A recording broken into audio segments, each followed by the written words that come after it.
Yo, what up, Street Talks? Is there Kim? Alright, so the thought.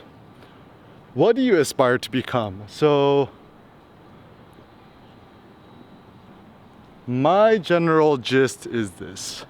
I aspire to become kind of like demigod status, or a superhero, or like a hyperhuman, or an above human, whatever it may be. Nietzsche's notion of the Ubermensch. So obviously, I don't believe in eugenics or none of that stupid stuff. My personal goal is I want to augment my own personal grandeur, my magnificence to the greatest, without obviously doing other people undue harm and stuff like that. And essentially to magnify and elevate myself to what I consider my maximal potential, obviously without doing steroids or none of that jazz. And how does one do this? So I think one does this through, allowing oneself to become extremely vain, allowing yourself to attempt great things, and also like becoming self-employed. Because I really think that if you really want to strive to become personally great, you cannot be employed by nobody else but yourself. And you need maximum amount of free time possible in the world. So without free time, free mind, there's no maximizing your self-development. And once again, this is just like your personal life goals. Like if you want to work at a company for the rest of your life, yo, totally be my guest, right? Like that's good for you, right? But if you don't want to, nah, fuck that. Just strive to become an entrepreneur. So, and also what I find interesting with entrepreneurship is that it's not just becoming an entrepreneur for the sake of being an entrepreneur. It's kind of like you become an entrepreneur for the sake of, becoming an artist or becoming a philosopher, or maybe also encouraging other people to become more entrepreneurial in their lives. Because like, I do feel like for myself at least, I'm so happy with my life, and I feel like I've discovered a few secrets which have hugely benefited myself. So I almost feel like it's my personal duty to share this dopeness with others. And I think that's a big thing, right? Like in life, I believe the goal should be to just share your dopeness with others. Now, what does it mean to share your dopeness with others? It just means that like, use cool, use dope, use got interesting ideas.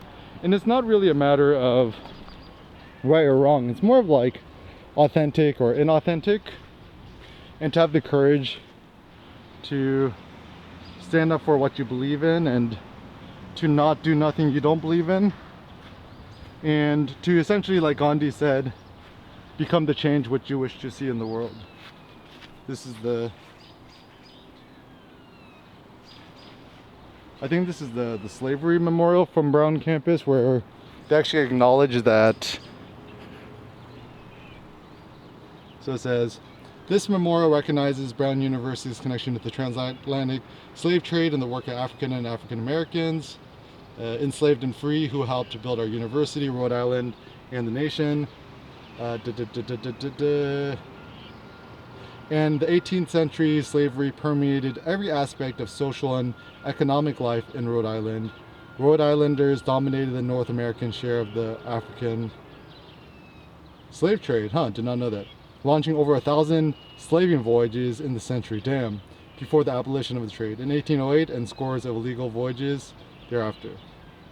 Brown University was a beneficiary of this trade. All right, whoa, took major balls to admit that. So,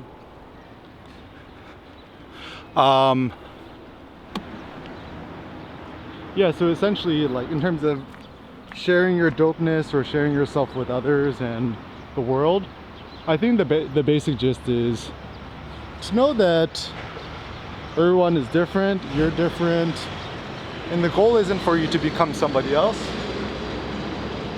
Love is strong as death. I love that. So the goal isn't for you to become somebody else. The goal is for you to become more you. And the goal is for you to become more courageous, to share more of your thoughts and stuff like that. And the more I think about it, I'm so grateful towards, my parents and my mom and stuff like that, for me to, be birthed in America, get all these American opportunities and stuff like that. And, insofar much as America gets a lot of flack, I still personally believe that America is the least bad country in the world right now, as of 2020. And I would, you know, if I have the option of living anywhere I want in my life, in terms of freedom of speech, stuff like that, America is always gonna still be my home, even though I like to travel and live abroad and stuff like that. So, wow, look at all the beautiful flowers.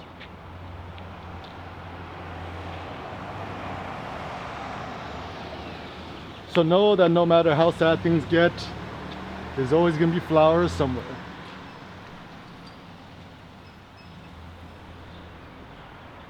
Oh wow. Man, these flowers put me in such a better mood, like to see the nice colors and the nice light. All right, so the moral of the story is during COVID, quarantine, whenever you have the opportunity, walk around as much and get as many UVs as possible, because man, having the sunlight improves my mood by like 10 quadrillion watts. Like Jay-Z says, shine like a billion watts. Also, another good thing that's come out of COVID is when I'm just like walking around the streets, I just kind of like wave to more strangers in the streets. And actually I feel like, ironically enough, there's a stronger sense of community during COVID, now that we're living through COVID, than there was before. Because like in the past, you see strangers in the streets, everyone avoids eye contact, and now I just try to wave at everyone I see. Sometimes, most of the time they wave back, sometimes they don't, but that's okay.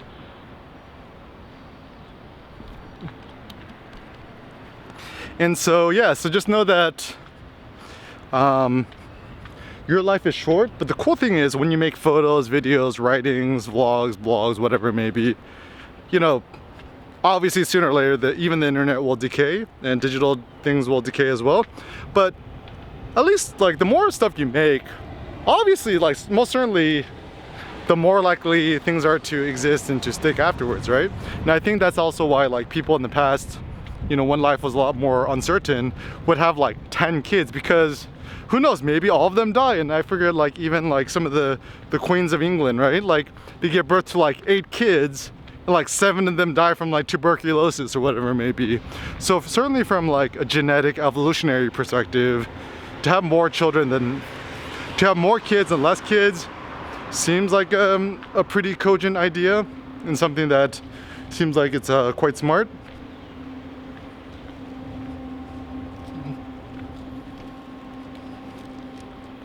Yo, check out this American Beauty shit right here.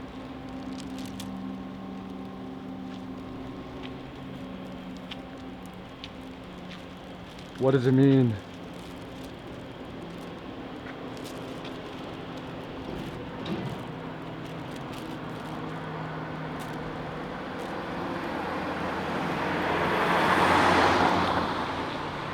What does it mean?